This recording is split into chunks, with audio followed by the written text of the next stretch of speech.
नमस्कार विद्यार्थी मित्रांनो. Swami Ramanand Tirth Marathwada Vidyapeeth Nanded, M A economics second year semester third, paper क्रमांक 11वा, research methodology first, unit number second, formulation of research. तर या प्रकरणामध्ये मी आपलं सर्वांचं स्वागत करत आहे. नेहमीप्रमाणे तुम्ही या माझ्या चॅनलवर विकास सुकाळे हे टाईप जर केलं यूट्यूबवर, तर तुम्हाला माझे सर्व लेक्चर त्या ठिकाणी ऐकायला मिळतील. जरी एखादं लेक्चर तुमच्या ह्यामध्ये डिलीट झालं, तरी पण तुम्हाला ते विकास सुकाळे टाईप करा. त्यामध्ये सर्व लेक्चर आहेत. सुरुवातीला फ्रंट पेजवर तर प्रत्येक टॉपिकचं नाव आहे. ते टॉपिक घ्या आणि त्याप्रमाणे अभ्यास करा. हे लेक्चर ऐकत असताना वही, पेन घ्या आणि त्याप्रमाणे मग रनिंग नोट्स घ्या. तर आता आपण सुरुवात करूया. या सेकंड चॅप्टरमध्ये हे 4 सब पॉइंट आहेत. Selection of research problem, meaning and factors involved in research problem. Second point आहे objective and research, review of research, literature, meaning and elements. Third point is use of statistical tools in research, meaning and factors involved in statistical tools. And fourth point is research design. In this point we will see meaning, elements and types. तर हा झाला आपला या अभ्यासक्रम. यानंतर हाच अभ्यासक्रम तुम्हाला मराठीमध्ये दिलेला आहे. फॉर्म्युलेशन ऑफ रिसर्च म्हणजे संशोधनाची मांडणी. यामध्ये पहिला मुद्दा आहे संशोधन विषयाची निवड, अर्थ व समस्या सूत्रणात समाविष्ट घटक, उद्देश व संशोधन साहित्याचे पुनरावलोकन, त्याचा या अर्थाने घटक. तिसरा मुद्दा आहे संशोधनामध्ये सांख्यिकीय साधनाचा उपयोग, अर्थ व सांख्यिकीय साधनाचे समाविष्ट घटक. आणि चौथा मुद्दा आहे संशोधन आराखडा, अर्थ आणि घटक व प्रकार. अशा प्रकारे मराठीमध्ये हा मुद्दा आहे. तर या ठिकाणी आपण संशोधनाची मांडणी यामध्ये सर्वप्रथम मुद्दा पाहूया, संशोधन समस्येची निवड किंवा समस्या सूत्रण, सिलेक्शन ऑफ रिसर्च प्रॉब्लेम. तर संशोधन समस्या म्हणजे काय? जेव्हा एखादा विद्यार्थी, एखादा संशोधक एखाद्या विषयावर संशोधन करायचं ठरवतो, तेव्हा तो विषय कोणता निवडायचा? बरेच मुलं म्हणतात, सर तुम्ही विषयाची यादी द्या, त्यापैकी आम्ही विषय निवडतो. पण तसं नाही. संशोधकाचा इंटरेस्ट हा वेगळा असतो. त्याची आवडीचं क्षेत्र वेगळं असतं. टीचरच्या आवडीचं क्षेत्र वेगळं असतं.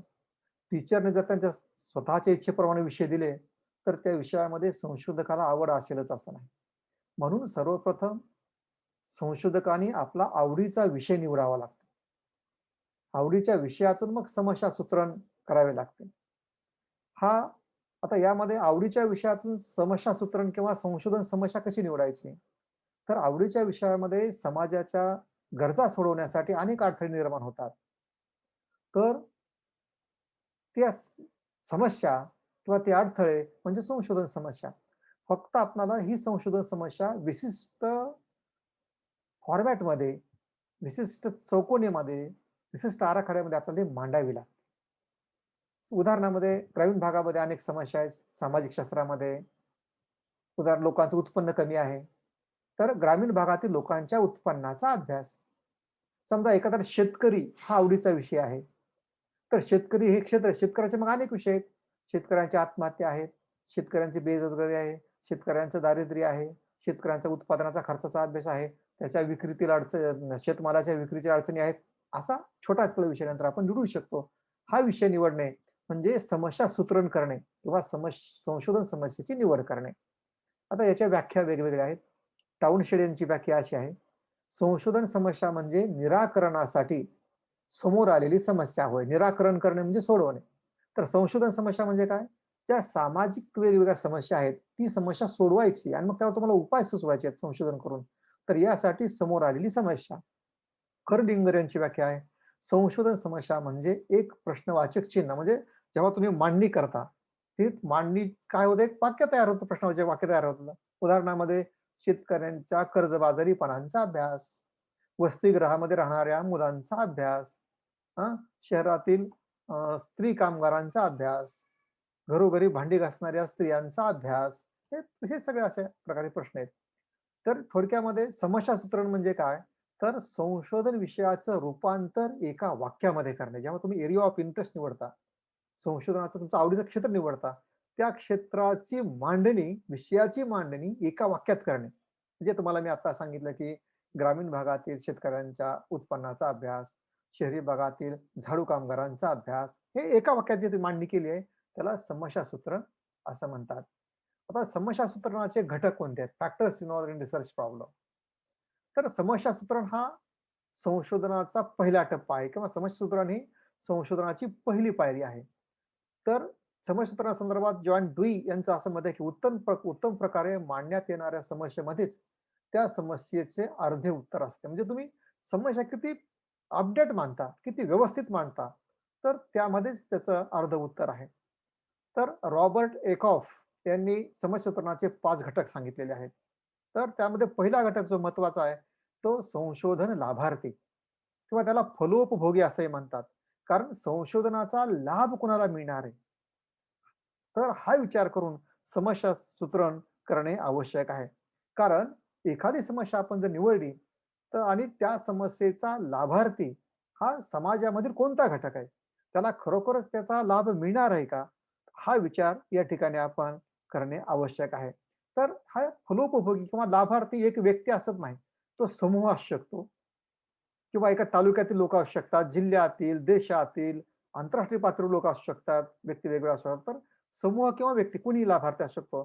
तर त्या लाभार्थीला लाभ काय मिळणार आहे, हाही विचार समस्या सूत्रण करत असताना लक्षात घेणे आवश्यक आहे. नंबर 2 आहे संशोधन लाभार्थीचा उद्देश. जेव्हा तुम्ही संशोधन करणार आहात, तर त्या संशोधनामध्ये विशिष्ट उद्देशाने हे संशोधन केलं जातं. तर उद्देश काय असतो, की संशोधन लाभार्थीला मदत करणे. तर संशोधन लाभार्थीला मदत कोणत्या प्रकारची? तर त्याचा उद्देश आपला निश्चित असला पाहिजे. संशोधनकर्त्याला एखादी समस्या जी आहे, ती समस्या कशाप्रकारे सोडवली जाईल? तर या उद्देशानं समस्या सूत्रण करावे लागते.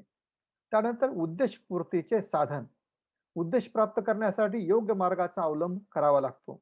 उपभोक्त्याच्या समोर अनेक साधनं असतात. या अनेक साधनापैकी हे सर्व साधने पर्यायी उपयोगाचे असतात. यापैकी योग्य साधन निवडून त्या साधनाचा उपयोग संशोधनकर्त्याने समस्यासूत्रणात करणे आवश्यक आहे.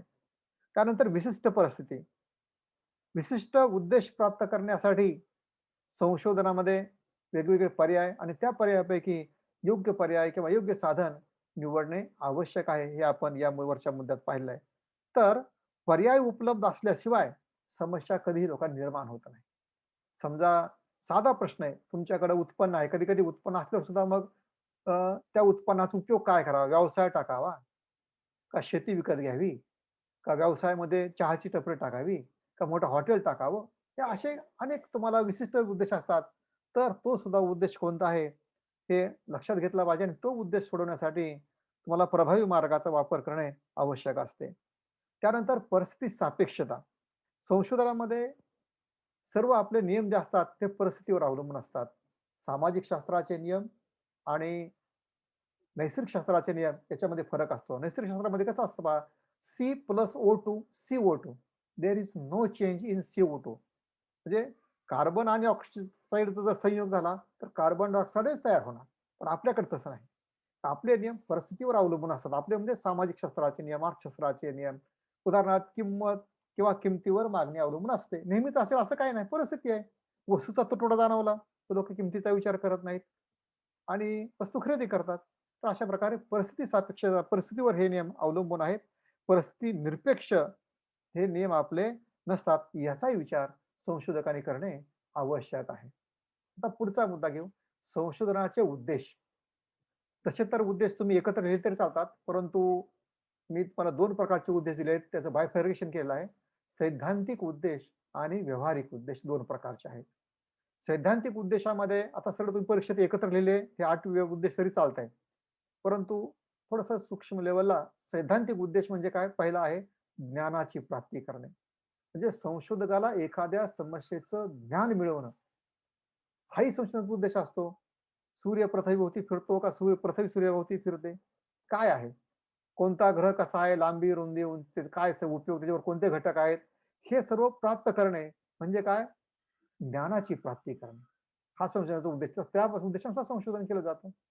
त्यानंतर दुसरा उद्देश आहे सैद्धांतिक, घटनेमागील कार्यकारण संबंध शोधणे. एखादी घटना जेव्हा घडत असते समाजामध्ये, तेव्हा त्या घटनेच्या पाठीमागं काहीतरी संबंध असतो. काहीतरी कारण घडलेलं असतं. अर्थशास्त्रामध्ये मी वारंवार सांगतो, की गुन्हेगारीचं कारण बेकारी असतं. बेकारीचं कारण उत्पन्न कमी मिळणे किंवा रोजगारी कमी प्रमाणात उपलब्ध होणे असं असतं. तर ग्रामीण भागामध्ये पहा, आता जेव्हा आम्ही राष्ट्रीय सेवा योजनेमध्ये काम केलं, तेव्हा ग्रामीण भागामध्ये करणी, भानामती हे वेगवेगळ्या समस्या, परंतु याच्या पाठीमागे काहीतरी वेगळ्या समस्या असायच्या. ते समस्या सुटत नाही म्हणून अशा काहीतरी बाबींचा आधार ग्रामीण भागामध्ये घेतला जातो. तर कोणतीही घटना घडते, त्या घटनेच्या पाठीमागे कारण काय आहे? दोघांचा संबंध काय आहे? तर हा शोधणे, हाही संशोधनाचा उद्देश असतो. त्यानंतर स्वाभाविक नियमांचा शोध घेणे. म्हणजे कधी-कधी समाजामध्ये किंवा नैसर्गिकरित्या स्वाभाविक नियम असतात. तर त्या नियमाचा शोध घेणे. आता पृथ्वीच्या, सूर्याचा वारंवार आपण उल्लेख करतो. तर त्या दोघांच्या फिरण्याच्या गतीचा नियम आहे. हं. दोघांची त्यानंतर उत्तरायण किंवा अक्षांश, रेखांशाचा नियम आहे. हे काय आहेत नेमके? पृथ्वी कधी, कोणत्या काळामध्ये, कोणत्या भागाकडे, दक्षिणेकडे, उत्तर कसे कसे कलते, कशाप्रकारे फिरते, फिरण्याला किती दिवस लागतात, किती तास लागतात, हे स्वाभाविक नियमाचा शोध घेणे, हाही संशोधनाचा उद्देश असतो. आणि वैज्ञानिक संकल्पनांची निर्मिती करणे. वैज्ञानिक संकल्पना म्हणजे वैज्ञानिक संज्ञा तुम्हाला निर्माण कराव्या लागतात. तर वैज्ञानिक संज्ञा म्हणजे ज्या गोष्टी आपल्याला माहीत नसतात, त्या असतात अगोदरच, पण आपल्याला माहीत नसतात, तर त्या लोकांना माहीत करून देणं पाहिजे. तर याला आपण वैज्ञानिक संकल्पनांची निर्मिती करणे असं म्हणतो. तर हे झाले सैद्धांतिक उद्देश. ज्ञानाची प्राप्ती करणे, घटनेमागील कार्यात्मक संबंध शोधणे, स्वाभाविक नियमांचा शोध घेणे आणि वैज्ञानिक संकल्पनांची निर्मिती करणे. पुढच्या व्यावहारिक उद्देशामध्ये एक उद्देश आहे सामाजिक समस्या सोडवणे. समाजामध्ये अनेक प्रकारच्या समस्या असतात.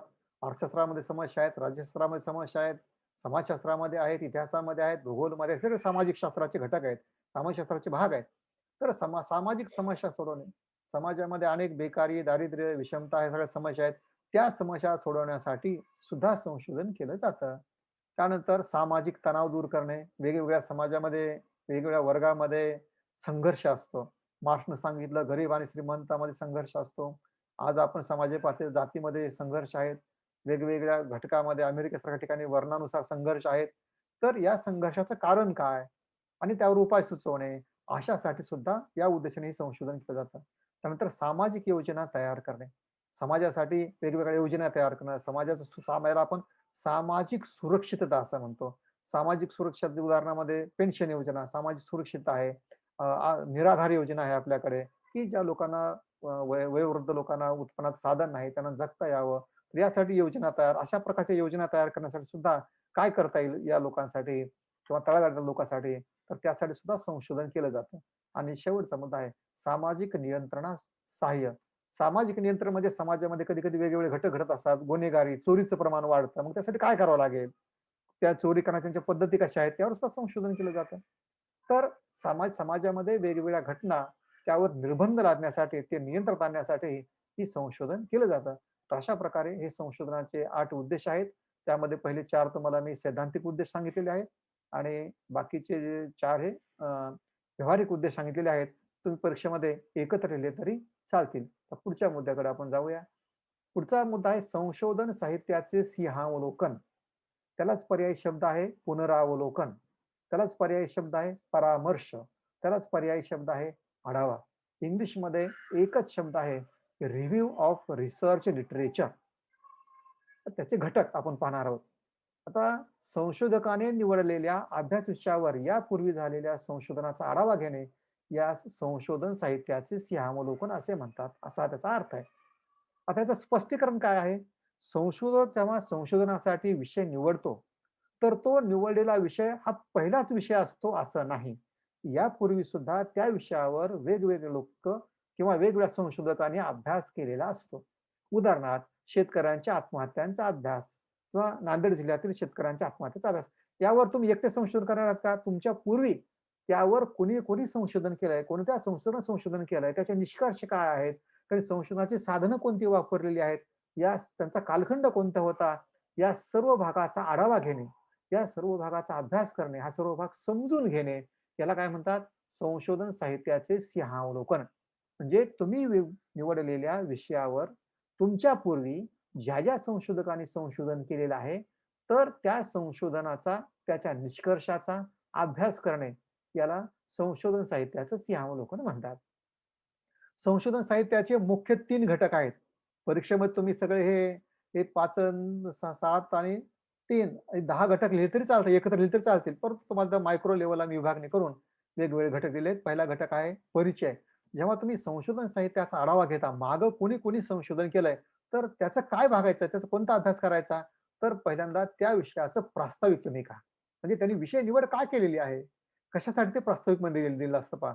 तर त्या मुख्य विषयाचं प्रास्ताविक, विषयाच्या निवडीची पार्श्वभूमी काय आहे, ही बघितली पाहिजे. कधी-कधी तुमचा विषय वेगळा असतो आणि आताचा विषयाचे संदर्भ वेगळे असतात. आता संदर्भ कसा आहे, शेतकऱ्यांच्या आत्महत्येला जागतिकीकरणाचा संदर्भ आहे. त्यावेळेस वेगळी संदर्भ असतो असू शकतो. तर हे प्रास्ताविक तुम्ही पाहिलं पाहिजे. दुसरा, त्या संशोधनाचा कालखंड कोणता आहे? तो कालखंड सुद्धा पाहणे आवश्यक आहे. कारण त्या काळामध्ये संदर्भ बदलत असतात. काळानुसार परिस्थिती बदलते. कारण अर्थशास्त्राचे नियम, सामाजिक शास्त्राचे नियम हे सर्व परिस्थितीनुसार बदलतात, काळाप्रमाणे बदलतात. म्हणून एखादा घटक त्या काळामध्ये खरा ठरलेला असतो.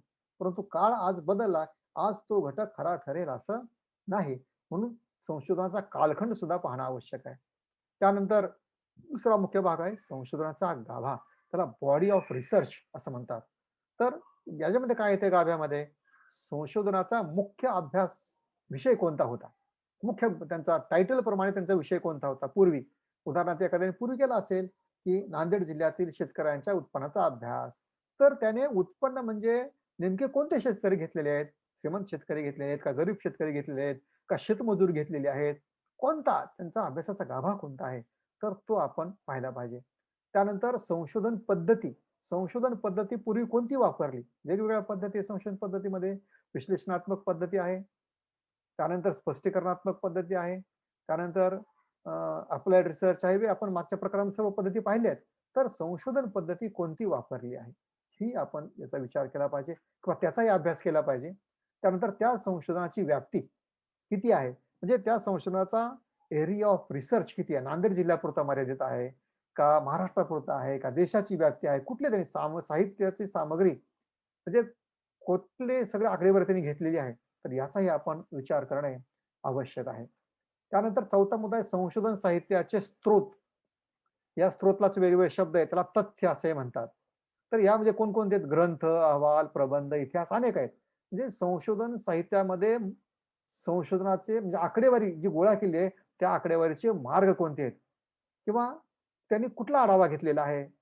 त्यांनी संशोधनामध्ये उपयोगात आणलेली माहिती कुठून शोधलेली आहे? तर त्याचाही आढावा आपण घेणं आवश्यक आहे. ग्रंथामधून घेतलेली आहे का? विविध अहवालामधून घेतलेली आहे का? का एम-फिल, पी-एच-डीच्या प्रबंधामधून घेतलेली आहे? का ऐतिहासिक लिखाणामधून घेतलेली आहे? तर याचाही आढावा मागच्या संशोधकांनी काय केलंय, तर या गोष्टी संदर्भात काय केलंय त्यांनी, तर ती माहिती आपण घेतली पाहिजे. आणि आजची सद्यस्थिती आहे, की मागे जे आपलं याच विषयावर संशोधन झालंय, ते आजच्या सद्यस्थितीमध्ये उपयोगी आहे किंवा नाही? याचाही आपण आढावा घेणे आवश्यक आहे. आणि त्यानंतर क भाग जो आहे निष्कर्ष त्याला कन्क्लुजन आपण म्हणतो. तर संबंधित विषयाचे निष्कर्ष काय आहेत? त्यांनी कोणते निष्कर्ष काढले? याचा आढावा घेणे आवश्यक आहे. त्यानंतर चाचणी. चाचणी म्हणजे त्याला टेस्ट आपण जे संख्याशास्त्रामध्ये आहेत पहा, वेगवेगळ्या टेस्ट आहेत. गृहीतकांच्या चाचणी आहेत. तर त्या चाचणी त्यांनी घेतलेल्या आहेत का? टेस्टिंग ऑफ हायपोथेसिस त्यांनी केलेलं आहे का? यामध्ये स्काय क्वायर टेस्ट आहे, एफ टेस्ट आहे. हे तुम्हाला संख्याशास्त्रामध्ये क्यूटीमध्ये झालेलं आहे. तर चाचणी कोणती त्यांनी घेतलेली आहे? झेड टेस्ट आहे. तर या टेस्ट कोणत्या वापरतात आणि टेस्ट त्यांनी एक्सेप्ट केलेत की रिजेक्ट केलेत? म्हणजे टेस्ट ह्या स्वीकारलेत की नाकारलेत? याचाही तुम्ही आढावा घेतला पाहिजे. आणि तिसरा मुद्दा आहे उपयोजन. उपयोजन म्हणजे काय? तर उपयोजन म्हणजे की ते संशोधन करत असताना त्या संशोधनाचे जे निष्कर्ष आहेत, त्या निष्कर्षाचा उपयोग सामाजिक समस्या सोडवण्यासाठी झालेला आहे का? तर याचाही आपण अ, विचार करणे आवश्यक आहे. तर अशा प्रकारे हे संशोधन साहित्याचे सिंहावलोकन आहे. यानंतर पुढचा मुद्दा आहे 2.3 हा अगोदर अ, हा मुद्दा झाले आपले सगळे 2.2 सैद्धांतिक ज्ञानाचे उपयोग वगैरे, त्यानंतर संशोधन साहित्याचे सिंहावलोकन आणि 2.3 आहे संशोधनामध्ये अ, सांख्यिकीय साधनाचा उपयोग. तर संशोधनामध्ये सांख्यिकीय साधनाचा उपयोग कसा करता येईल, तर याचा हा भाग आहे. तर सांख्यिकीय साधने म्हणजे काय? की अर्थशास्त्रामध्ये तुम्हाला माहीत असेल, संख्याशास्त्र हा अर्थशास्त्राचा आत्मा आहे. अतिशय महत्त्वाचा घटक आहे. संख्याशास्त्राशिवाय अर्थशास्त्र किंवा संशोधन होऊच शकत नाही. कारण एखाद्या घटनेमधील बदल जर पाहायचे असतील, परिवर्तन पाहायचे असेल, तर सांख्यिकी आवश्यक आहे. घटनेतील बदलाचे योग्य अध्ययन करण्यासाठी सांख्यिकीचा उपयोग केला जातो. बाउली यांची व्याख्या अशी आहे, की सांख्यिकी असे शास्त्र आहे, की सामाजिक व्यवस्थेला सामूहिक स्वरूपात सर्वच दृष्टिकोनातून मापन करते. म्हणजे एक प्रकारे सामाजिक व्यवस्थेचं मापन सांख्यिकी सहाय्याने करता येतं. फर्ग्युसन यांची व्याख्या अशी आहे, की सांख्यिकी ही शास्त्रीय पद्धतीशास्त्राची एक शाखा आहे. त्याचा संबंध सर्वेक्षण आणि प्रयोगाद्वारे प्राप्त केलेल्या आकड्यांचे संकलन, वर्गीकरण, विवरण आणि तथ्यांच्या निर्वचनाशी संबंधित आहे. त्याचा वास्तविक उद्देश लोकसंख्या संबंधी संख्यात्मक वैशिष्ट्याचे वर्णन करणे व त्या संबंधात निष्कर्ष काढणे हे आहे. म्हणजे यामध्ये सांख्यिकीचं कार्य जे आहे ते व्यवस्थित त्याने दिलेलं आहे. एक सांख्यिकी शास्त्र एक विशिष्ट शास्त्रीय पद्धती आहे आणि यामध्ये कोणकोणते कार्य केलं जातं मग? हे पहा, सर्वेक्षण केलं जातं म्हणजे माहिती जमा केली जाते. त्याद्वारे आकड्यांचं संकलन केलं जातं म्हणजे माहिती जमा केली जाते. त्या आकड्याचं वर्गीकरण म्हणजे सामग्री गुणानुसार विभागणे, याला वर्गीकरण म्हणतात. विवरण, विवरण म्हणजे ते सारणीमध्ये मांडून त्याचं तथ्यांचे निर्वचन म्हणजे आशय विश्लेषण केलं जातं आणि त्याचा वास्तविक उद्देश लोकसंख्या संबंधित संख्यात्मक वैशिष्ट्यांचे वर्णन करणे व त्या संदर्भात निष्कर्ष काढणे. म्हणजे शेवटी सामाजिक शास्त्रातील संशोधनाचा उद्देश कोणता आहे? की समाजाच्या सामाजिक जे प्रश्न आहेत, त्या प्रश्नांची सोडवणूक करणे, त्या संदर्भात निष्कर्ष काढणे आणि ते निष्कर्ष उपयोगात आणणे. थोडक्यात यावरून सांख्यिकी असे शास्त्र आहे, की माहितीचे संकलन, वर्गीकरण, विवेचन, सादरीकरण इत्यादी कार्य सांख्यिकीमध्ये केले जातात. तर सांख्यिकीमध्ये माहिती जमा केली जाते. समजा उदाहरणार्थ तुमचा एखादा विषय आहे, की नांदेड शहरामध्ये राहणाऱ्या विद्यार्थ्यांचा अभ्यास किंवा नांदेड शहरामध्ये वसतिगृहामध्ये राहणाऱ्या विद्यार्थ्यांचा अभ्यास. तर सांख्यिकी प्रक्रियेमध्ये काय केलं जाईल? तुम्हाला प्रत्येक मुलाला भेटावं लागेल किंवा त्यातला नमुना निवडावा लागेल. त्यांना उत्पन्न किती, खर्च किती, खर्च कशाप्रकारे करतात, उत्पन्नात खर्च भागतो का? ही सर्व माहिती जमा करावी लागेल म्हणजे माहिती संकलन करावे लागेल. त्यानंतर वर्गीकरण, मुलांची माहिती वेगळी, मुलींची माहिती वेगळी, त्यानंतर क्लास वाईज वर्गीकरण, त्यानंतर त्याचं विवेचन तुम्हाला करावं लागेल आणि नंतर शेवटी प्रेझेंटेशन करावं लागेल. तर हेच प्रेझेंटेशन म्हणजे सादरीकरण. तर अशा प्रकारे या सांख्यिकीचे हे सगळं कार्य या व्याख्येमध्ये दिलेले आहेत. तर त्यानंतर पुढचा जो मुद्दा आहे, तर तो सांख्यिकीय साधने. म्हणजे सांख्यिकी साधनं कोणती हे सगळं तुम्हाला स्टॅटिस्टिक्समध्ये झाली आहे पहा. म्हणजे सांख्यिकीय विश्लेषणासाठी कोणकोणते घटक उपयोगात आणले जातात. तर यापैकी काही घटक या ठिकाणी मी घेतलेले आहेत. तर इथं पहिला घटक आहे, की आपला जो घटक आपल्याला झालेले आहेत. तर त्यामध्ये पहिला घटक असा आहे, की समांतर माध्य. उपयोगात आणतो आपण. समांतर माध्य म्हणजे काय? एकूण भागिले नगरसंख्या बरोबर समांतर माध्य. Summation x upon n is equal to mean असं आपण करतो. तर या मुद्द्यामध्ये काय लिहायचं तुम्ही परीक्षेमध्ये लिहित असताना समांतर माध्याचा अर्थ लिहा आणि त्यानंतर त्याचं सूत्र असेल माहीत तर लिहा आणि त्याचा उपयोग कशासाठी केला जातो? तर समांतर माध्याचा उपयोग सरासरी काढण्यासाठी केला जातो. अशा प्रकारे विश्लेषण करा. त्यानंतर दुसरा भाग आहे मध्यांक. यालाच मध्यमा असं म्हणतात. मीडियन. मीडियन म्हणजे काय? की नंबर ऑफ अटेम्प्ट्स भागिले टोटल नंबर्स म्हणजे त्या मध्यांक म्हणजे काय? एकूण दिलेल्या पदमालेतील मधला भाग, मधला घटक बरोबर मध्यांक कोणता आहे? तर तो घटक शोधावा लागतो तुम्हाला. n अधिक 1 भागिले 2 अशा प्रकारचं सूत्र आहे. त्याला मीडियन असं म्हणतात. तर प्रत्येक ठिकाणी ते सूत्र लिहा आणि हे कधी वापरतात? तर साधारणतः स्थितीशील माध्य आहे. तर SSTतील माध्ययाचा उपयोग कधी करतात ते लिहा. तुम्हाला जर मध्यांक काढायचा शोधायचा असेल, तर मध्यांकाचा उपयोग केला जातो. त्यानंतर बहुलक. बहुलकामध्ये सुद्धा बहुलक म्हणजे त्याला एखाद्या पदमालेमध्ये वारंवार येणारी संख्या कोणती आहे, तर ती बहुलक. त्या बहुलकाचा अर्थ लिहा. त्याचं सूत्र लिहा. साध्या पदमालेमध्ये तर काढत नाहीत आणि अ, खंडित पदमालेमध्ये म्हणजे मोस्ट फ्रिक्वेंट आयटेम असं आहे आणि संतत पदमाला. तर जेवढं येईल तेवढं तुम्हाला किमान त्याचा अर्थ तरी लिहिणं आवश्यक आहे आणि शेवटी याचा उपयोग. त्यानंतर चौथा मुद्दा आहे विस्तार. रेंज आपण त्याला म्हणतो. 2 पदांमध्ये किती फरक आहे? तर तो फरक काढण्यासाठी हा विस्तार पाहतात. संशोधनामध्ये 2 घटक तुम्ही निवडले, 2 घटकाचं उत्पन्न आहे. त्यात किती फरक आहे? किती विस्तार आहे? तर तो विस्तार रेंज R2 मायनस R1 या प्रकारे हा विस्तार काढतात किंवा याला H1 मायनस किंवा HO असंही म्हणतात. वेगळी सूत्र वापरतात. तर जे काय असेल त्या परीक्षेमध्ये तर तुम्ही ते लिहा. अ, त्याला फक्त सिम्बॉल वेगवेगळे असतात. त्यांचा अर्थ हा वेगळाच असतो. त्यानंतर 5वा मुद्दा आहे चतुर्थक विचलन, क्वार्टाइल डेव्हिएशन. तर थर्ड Q3 मायनस Q1 तर 2 चतुर्थक विचलनामध्ये फरक किती? हे सगळे फरक पाहण्याचे सगळे घटक आहेत. पहिले सरासरीचे पाहण्याचे घटक आहेत 3. त्यानंतर विस्तार, चतुर्थक विचलन, माध्य विचलन, प्रमाण विचलन. हे काय? अ, त्यामध्ये विस्तारमध्ये फरक किती झाला आहे 2 घटकामध्ये, तर तो इथं पाहिला जातो चतुर्थक विचलनामध्ये. त्यानंतर माध्य विचलनामध्ये चिन्हाचा विचार न करताही तुम्हाला प्रत्येक पदामध्ये किती-किती फरक झाला आहे आणि त्याचा मीन डेव्हिएशन काढला जातो. हेही विश्लेषण तुम्ही लिहा. तुम्हाला झालेलं आहे सर्व. प्रमाण विचलन, इथं फक्त काय प्रमाण विचलनामध्ये माध्य विचलनासारखीच प्रक्रिया आहे. फक्त इथं 2 घटकातील फरक पाहत असताना गणितीय चिन्हांचा विचार केला जातो. प्लस मायनस चिन्हांचा विचार केला जातो आणि त्याप्रमाणे मग स्टँडर्ड डेव्हिएशन किंवा प्रमाण विचलन काढतात. त्यानंतर निर्देशांक. निर्देशांक म्हणजे हे सुद्धा एक प्रकारे तुम्हाला आर्थिक बदल मोजण्याचे साधन आहे. मागच्या वर्षी उत्पन्न किती होतं, यावर्षी किती आहे? तर उत्पन्नाचा आकडा सांगण्याच्या ऐवजी मागच्या वर्षी राष्ट्रीय उत्पन्नाचा निर्देशांक किती होता? यावर्षी राष्ट्रीय उत्पन्न निर्देशांक किती आहे? दररोज तुम्ही टीव्हीमध्ये ऐकतात, की निफ्टीचा निर्देशांक किती आहे? त्यानंतर सेन्सेक्सचा निर्देशांक किती आहे? तर साधारणतः त्याचा एव्हरेज काढून तो निर्देशांक काढतात. त्याचे वेगवेगळे प्रकार आहेत. त्यामध्ये मार्शल आहे, त्यानंतर फिशर आहे. पण या सर्वांपैकी फिशरचा निर्देशांक हा उपयुक्त आहे. तर या संदर्भात सुद्धा तुम्ही माहिती लिहा. नंतर रेशिओ सुद्धा आपण संशोधनामध्ये काढला जातो. रेशिओ म्हणजे शेकडा प्रमाण. एखाद्यामध्ये किती बदल झाला, किती टक्के प्रमाण वाढलं, नफा किती टक्के वाढला, तोटा किती टक्के वाढला, नफा किती टक्के कमी झाला. तर हे रेशिओ याला आपण म्हणतो शेकडा प्रमाण. त्याचाही उपयोग संशोधनामध्ये केला जातो. त्यानंतर गृहीतकांच्या चाचण्या, टेस्टिंग ऑफ हायपोथेसिस आपण त्याला म्हणतो. तर टेस्टिंग ऑफ हायपोथेसिस म्हणजे स्काय क्वाड टेस्ट आहे, एफ टेस्ट आहे, झेड टेस्ट आहे. तर या टेस्टचाही आपण उपयोग करतो. तर याशिवाय इतर सुद्धा असे अनेक घटक आहेत, वेगवेगळे घटक आहेत, की ज्या सांख्यिकी घटकांचा उपयोग संशोधनामध्ये केला जातो. त्या सर्वांचा आढावा तुम्ही घ्या. तुम्हाला थोडक्यात मी इथे लिहून दिले एका कंसामध्ये, की तुम्ही या प्रत्येक साधनाचा अर्थ लिहा, सूत्र लिहा आणि त्याचं विवेचन परीक्षेमध्ये करा. एवढं त्या ठिकाणी सफिशियंट आहे. त्यानंतर अ, पुढचा अ, पुढचा जो मुद्दा आहे, तर तो काय आहे? संशोधन आराखडा.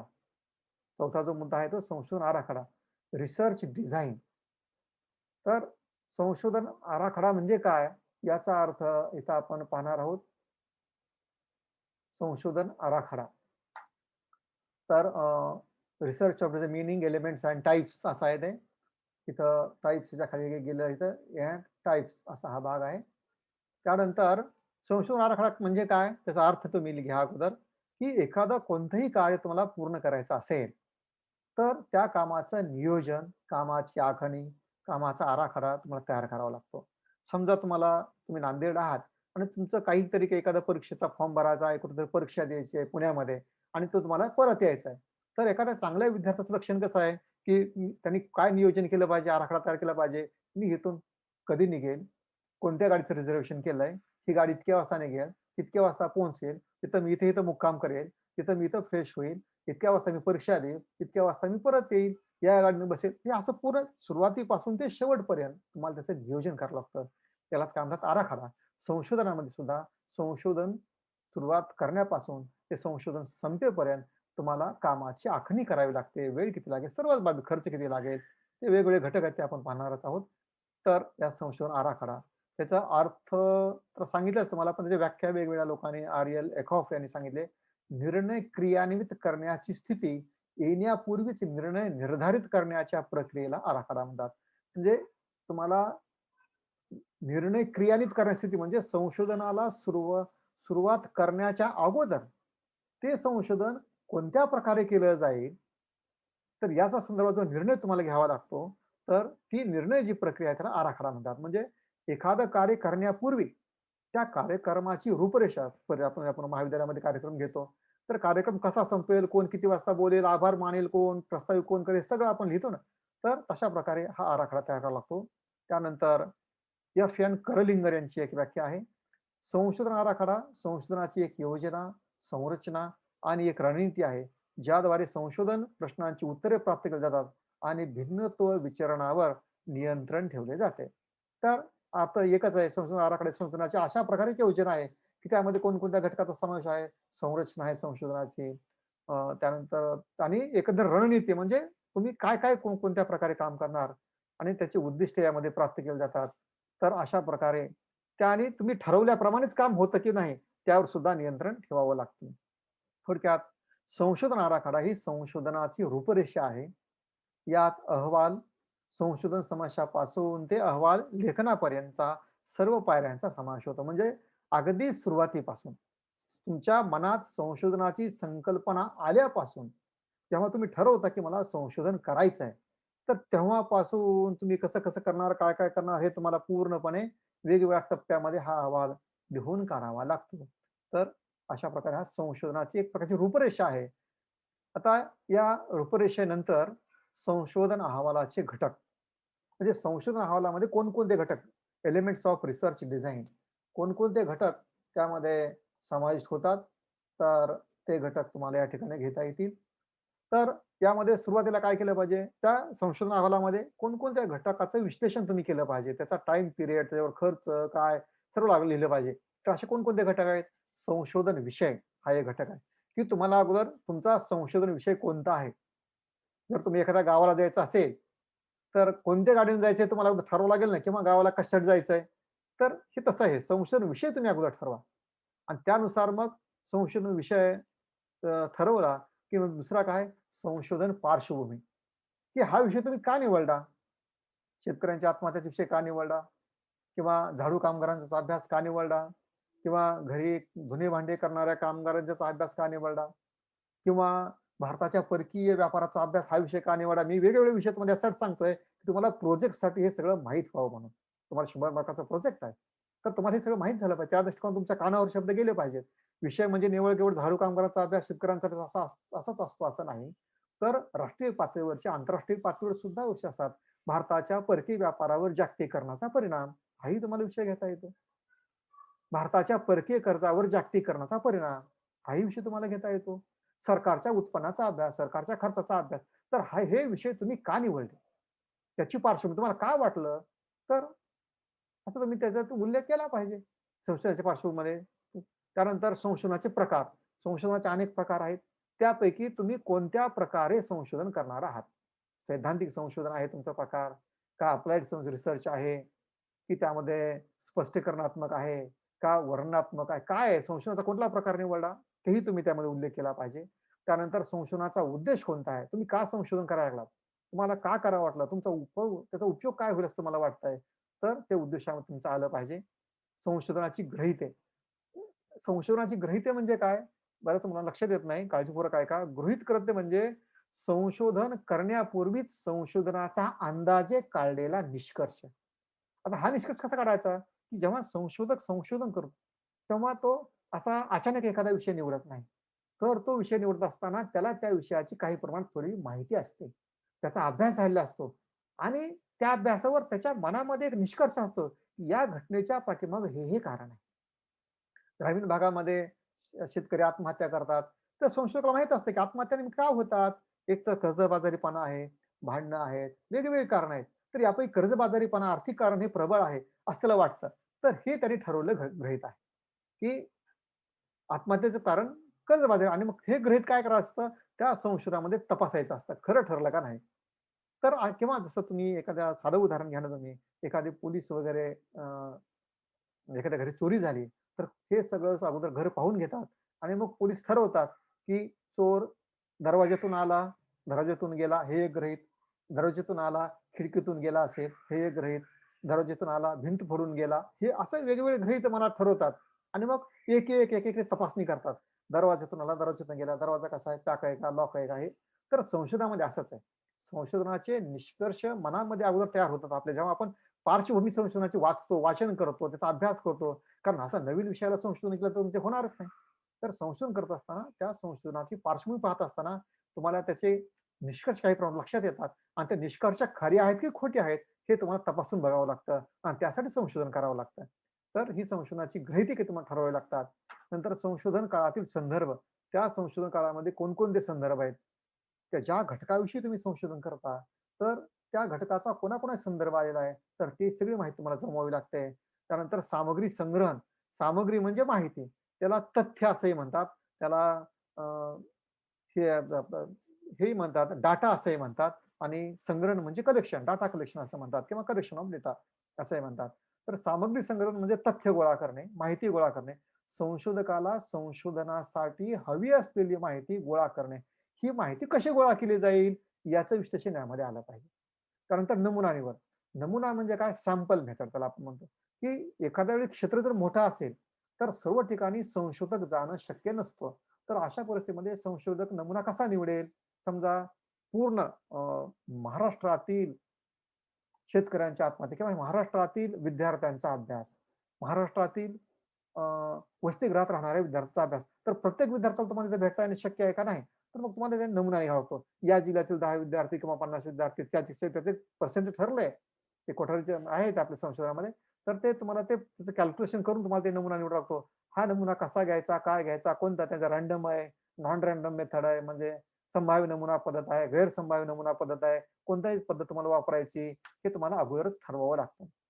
त्यानंतर आशय विश्लेषण म्हणजे माहिती जमा केली, नमुना निवडली, तिथं त्यानंतर सामग्री संग्रहण तुम्ही केलं, त्याचं वर्गीकरण करावं लागतं आणि त्या वर्गीकरणानंतर आशय विश्लेषण म्हणजे त्या आकडेवरून तुम्हाला काही अंदाजे निष्कर्ष तुमच्या डोक्यामध्ये तयार होतात. तर आशय विश्लेषण. त्यानंतर वेळ आणि पैशाचं नियोजन करावं लागतं. वेळ किती लागेल, पैसा किती लागेल, हेही तुम्हाला ठरवावं लागतं. त्याचं सादरीकरण, मग जो एकदा तुम्ही संशोधन अहवाल तयार झाला किंवा संशोधन ते केलं, तर प्रेझेंटेशन कारण हे शेवटी लोकांसाठी आहे ना, लोकांना समजलं पाहिजे. तर तेही तुम्हाला सादरीकरण, प्रेझेंटेशन कसं करायचं, करणार, कसं सांगणार, हे तुम्ही अगोदरच ठरवलं पाहिजे. आणि मग अहवाल लेखन म्हणजे संशोधन केलं, तुम्ही लोकांना सांगितलं, पण संशोधनाचा पुन्हा वर्षानुवर्ष भविष्यामध्ये उपयोग व्हावा, म्हणून संशोधनाच्या सुरुवातीपासून काय-काय केले आणि आजपर्यंत कसं केलंय, हे तुम्हाला त्याचं अहवाल लेखन करावं लागतं. तर अशा प्रकारे हे झाले संशोधनाचे वेगवेगळे घटक. तर या घटकाची सर्व माहिती तुम्ही द्या. संशोधनाचा विषय, संशोधनाचा पार्श्वभूमी, संशोधनाचा प्रकार, संशोधनाचा उद्देश, संशोधनाची गृहीतके, संशोधन काळातील संदर्भ, सामग्री संग्रहण, नमुना निवड, आशय विश्लेषण, वेळ व पैशाचे नियोजन, सादरीकरण आणि अहवालीकरण. याशिवाय वेगवेगळे घटक सुद्धा मध्ये आणखी तुम्हाला सारणीने घेता येईल. सामग्रीचे वर्गीकरण हे घटक घेता येईल. तर अशा प्रकारे त्याचे हे सर्व घटक आहेत. यानंतर आपला पुढचा जो मुद्दा आहे, तो कोणता आहे? संशोधन आराखड्याचे प्रकार. संशोधन आराखडा. त्याचे मुख्य 4 प्रकार आहेत. एक पहिला प्रकार आहे अन्वेषणात्मक किंवा परिचयात्मक संशोधन आराखडा, एक्सप्लोरेटरी. आता हे तुमच्या संशोधनाचा उद्देश कोणता आहे, त्याच्यावर हे सर्व संशोधनाचा आराखडा अवलंबून असतो, संशोधनाच्या उद्देशावर. जर तुमच्या संशोधनाचा उद्देश एखाद्या घटनेच्या मूळ कारणाचा शोध घेणे, त्याची वस्तुस्थिती जाणून घेणे, हा उद्देश असेल, तर तेव्हा तुम्ही अन्वेषणात्मक किंवा परिचयात्मक संशोधन आराखडा तयार करू शकता.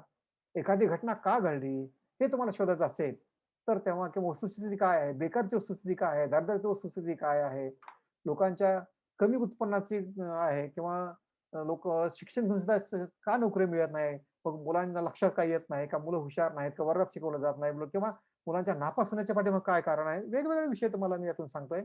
तर हे घटनेच्या मूळ कारणाचा शोध घेणे हा उद्देश असेल, तर त्याला अन्वेषणात्मक किंवा परिचयात्मक आराखडा म्हणतात. त्यानंतर डिस्क्रिप्टिव्ह किंवा वर्णनात्मक. जर वास्तविक तथ्याच्या आधारावर केवळ वर्णन करणे हा उद्देश असेल, तर तेव्हा वर्णनात्मक संशोधन आराखडा तयार करतात. तर वास्तविक तथ्याच्या आधारावर म्हणजे कुटुंब संस्था कशी आहे भारतामध्ये किंवा शिक्षण पद्धती कशी आहे? सध्या आता बदल झाला, पण आता सध्या शिक्षण पद्धती काय 10+2+3 अशी आहे. तर फक्त तुम्ही सांगायचं, की पहिले एवढे आहेत, 10वी होते, नंतर 12वी पर्यंत आहे, नंतर पुढं first year, second year, third year 3 वर्ष, पुन्हा पी-जी 2 वर्ष. फक्त जे काय आहे, ते तुम्ही फक्त वर्णन करता. तशासाठी जर निवडला विषय, तर तो वर्णनात्मक संशोधन आराखडा. त्यानंतर निदानात्मक संशोधन आराखडा, त्याला डायग्नोस्टिक असं म्हणतात. एखादा प्रश्नाचं उत्तर तुम्हाला शोधायचं असेल आणि त्या उद्देशाने संशोधन करत असाल, तर त्याला निदान निदानात्मक संशोधन आराखडा म्हणतात. उदाहरणार्थ बेकारी, दारिद्र्य याचे तुम्हाला कारणं शोधून त्यावर उपाय सुचवायचे आहेत. असा उद्देश असेल, तर निदानात्मक संशोधन आराखडा तयार करावा लागतो. त्यानंतर हे तुम्हाला थोडक्यात दिलंय सगळे हे व्याख्या पुस्तकामध्ये वेगवेगळ्या तुम्ही डिटेलमध्ये पुस्तक संदर्भ ग्रंथ घ्या. केवळ एवढ्यावरच आधार राहू नका. त्यानंतर प्रयोगात्मक संशोधन आराखडा. म्हणजे एखाद्या साधारणतः हे प्रयोगात्मक जे संशोधन आराखडे आहेत, हे प्रामुख्यानं कशामध्ये सायन्समध्ये करतात, की नियंत्रण स्थितीमध्ये निरीक्षण करतात. उदाहरणार्थ एका लॅबोरेटरीमध्ये H2 अधिक O बरोबर पाणी तयार होतं H2 प्लस O किंवा C+O2 बरोबर कार्बन डायऑक्साईड तयार होतो. Na+Cl या दोघांचा संयोग घडून आणतात. सोडियम प्लस क्लोराईड काय तयार होतं? सोडियम क्लोराईड तयार होतं. त्याला मीठ आपण म्हणतो. तर नियंत्रित परिस्थितीमध्ये जेव्हा तुम्हाला प्रयोग करायचे असतात, तेव्हा प्रयोगात्मक अ, आराखडा तयार करावा लागतो. याचे 3 उपप्रकार आहेत. प्रयोगात्मक आराखड्याचे 3 उपप्रकार आहेत. त्यामध्ये पहिला जो प्रकार आहे, तो प्रयोगोत्तर आहे. पहिला प्रकार जो आहे, तो प्रयोगोत्तर संशोधन आराखडा आहे. तर प्रयोगोत्तर संशोधन आराखडा म्हणजे काय? की जर यामध्ये एखाद्या तथ्याचे 2 गट केले जातात. एखाद्या समजा 2 घटक आहेत. दोघांवर प्रयोग करा. तुम्हाला एखादा समजा औषध आहे किंवा एखादी आता आपण सध्याला लस किंवा कोव्हिडचं उदाहरण घेऊया. 2 व्यक्ती घ्यायचे. त्यामध्ये एकाला कोव्हिडची लस द्यायची, एकाला काहीच करायचं नाही. आणि दोन्ही गटावर काय परिणाम होतो हे पाहायचं. दोघांनाही सांगायचं आम्ही तुम्हाला कोव्हिडची लस दिलेली आहे म्हणून. पण एकाला द्यायची आणि एकाला द्यायची नाही. तर अशा वेळेस काय परिणाम होतो प्रयोगामधून? तर ते पाहिलं जातं. म्हणजे यामध्ये 2 गट निवडले जातात. यापैकी एक गट स्थिर ठेवला जातो आणि दुसऱ्या घटकावर कारकाचा काय परिणाम होतो याचा अभ्यास केला जातात आणि शेवटी दोन्ही घटकांचे निष्कर्ष काढून किंवा दोन्ही घटकांचे निरीक्षण करून निष्कर्ष काढले जातात. त्याला प्रयोगोत्तर संशोधनात्मक आराखडा म्हणतात किंवा प्रयोगात्मक संशोधन आराखडा. त्यानंतर पूर्व-पश्चात प्रयोगात्मक संशोधन आराखडा. तर पूर्व-पश्चात म्हणजे काय? यामध्ये एकच घटक निवडतात आणि या घटकावर 2 प्रकारे निरीक्षण केलं जातं. एक प्रयोग करण्याच्या पूर्वीची काय परिस्थिती होते आणि नंतर प्रयोग केल्यानंतर काय परिस्थिती होते. समजा एखादं झाड आहे, वनस्पती आहे. त्या झाडाला काय करायचं? अगोदर खत न देता त्याची किती वाढ झाली, किती काळामध्ये हे पाहायचं आणि त्याला विशिष्ट प्रकारचं खत किंवा विशिष्ट प्रकारचं औषध टाकल्यानंतर काय बदल झाला हे पाहायचं. म्हणजे प्रयोगाच्या पूर्वीचे निरीक्षण करायचे, प्रयोगाच्या नंतरचं निरीक्षण करायचं आणि त्यानुसार मग निर्णय घ्यायचा. आणि तिसरा इथं आहे परिणामोत्तर अ, कारण मीमांसा. आता यामध्ये काय आहे दोन्हीचं संमिश्रण केलं जातं. या पद्धतीमध्ये 2 किंवा अधिक गट निवडतात आणि एका गटामध्ये घडलेली घटना असते, तर दुसऱ्यामध्ये घडलेली घटना नसते आणि मग दोन्ही बदलाचा अभ्यास करतात. 2 घटक निवडायचे आणि समजा 2 विद्यार्थी किंवा 2 कॉलेजमध्ये आहेत. एका कॉलेजमध्ये नवीन काहीतरी तुम्हाला सांगायला द्यायचं, अभ्यास कसा करावा, काय वेगवेगळे घटक, एकाला काहीच सांगायचं नाही. आणि दोघांचेही तुम्हाला मग निरीक्षण केलं जातं आणि त्याप्रकारे मग तुम्हाला निष्कर्ष हे काढता येतात. किंवा 2 देश आहेत, तर दोन्ही देश अभ्यासाला घेऊन दोन्ही देशातील परिस्थिती, राजकीय अनुकूलता, त्यानंतर त्या देशामध्ये जी परिस्थिती आहे, तर ती परिस्थिती कशी आहे ते पाहायची आणि दुसऱ्यावर या गोष्टीचा परिणाम काय होतो दुसऱ्या देशावर, असा राष्ट्रीय पातळीवरचा, आंतरराष्ट्रीय पातळीवरचा तुम्हाला विषय घेऊन संशोधन आराखडा परिणामोत्तर करता येतो. तर अशा प्रकारे संशोधन आराखड्याचे हे 4 प्रकार आहेत. अन्वेषणात्मक, वर्णनात्मक, निदानात्मक आणि प्रयोगात्मक. तर इथं हा भाग तुमच्या सर्व लक्षात आला असेल. तर इथं आपण आतापर्यंत हे सर्व तुम्हाला घटक घेतलेले कोणकोणते आहेत ते तुम्हाला मी एकदा सांगतो. जे आपल्या सर्व हे मराठीमध्ये हे प्रकरण आहे. संशोधनाची मांडणी, संशोधन विषयाची निवड आपण पाहिला आहे मुद्दा. त्याचा अर्थ, समस्या सूत्रण हाही घटक पाहिलेला आहे. त्यानंतर संशोधन साहित्याचे पुनरावलोकन, त्याचा अर्थ पाहिला. त्याच्यामध्ये कोणकोणते घटक आहेत तोही मुद्दा आपण पाहिला. त्यानंतर संशोधनामध्ये सांख्यिकीचा उपयोग, त्याचा अर्थ पाहिला. सांख्यिकीय साधनामध्ये कोणकोणते घटक समाविष्ट होतात तेही पाहिलं आणि शेवटी संशोधन आराखडा, त्याचा अर्थ, घटक, प्रकार हे सर्व तुम्हाला आपण हे मुद्दे आपण पाहिलेले आहेत. तर अशा प्रकारे या ठिकाणी हे प्रकरण सविस्तर आपण पाहिलेलं आहे. तर या ठिकाणी हे दुसरं प्रकरण संपलेलं आहे. आता केवळ तुम्हाला एकच सांगणं आहे, की तुम्ही यावर अवलंबून राहू नका. तुम्ही काय करा, की अ, या संदर्भात हे सुद्धा करा, की रेफरन्स बुक घ्या आणि त्यानुसार तुम्ही अभ्यास करा, नोट्स काढा. हे तुम्हाला केवळ या ठिकाणी मी हिंट दिलेली आहे. तर त्याप्रकारे हे पुन्हा-पुन्हा वाचा. त्याद्वारे निष्कर्ष काढा. आणि किंवा त्याद्वारे तुम्ही नोट्स काढा आणि मग त्याप्रकारे अभ्यास करा. तुम्ही त्या प्रकारचा अभ्यास कराल, अशी मी अपेक्षा करतो. तुम्हाला पुन्हा एकदा सांगतो, की जरी तुमच्याकडून हा भाग डिलीट झाला, तरी तुम्ही विकास सुकाळे असं YouTubeवर टाइप करा. त्यामध्ये माझे बी-ए फर्स्ट इयरचे काही जे सेकंड इयरचे व्हिडिओ आहेत, थर्ड इयरचे व्हिडिओ आहेत, एम-एचे व्हिडिओ आहेत. ते तुम्ही फक्त तर तुम्ही नाव शोधून तुम्हाला जो उपयोगाचा आहे, तर तो निवडा आणि त्याप्रमाणे अभ्यास करा. तर तुम्ही त्याप्रकारे अभ्यास कराल, अशी मी अपेक्षा करतो. काही डाऊट असतील वर्गात, डिपार्टमेंटला मला तुम्ही कधीही विचारू शकता. त्याबद्दल काहीही अडचण असं असत नाही. तर या ठिकाणी तुम्ही पुन्हा अभ्यास कराल, अशी अपेक्षा करतो आणि मी थांबतो. सर्वांना धन्यवाद.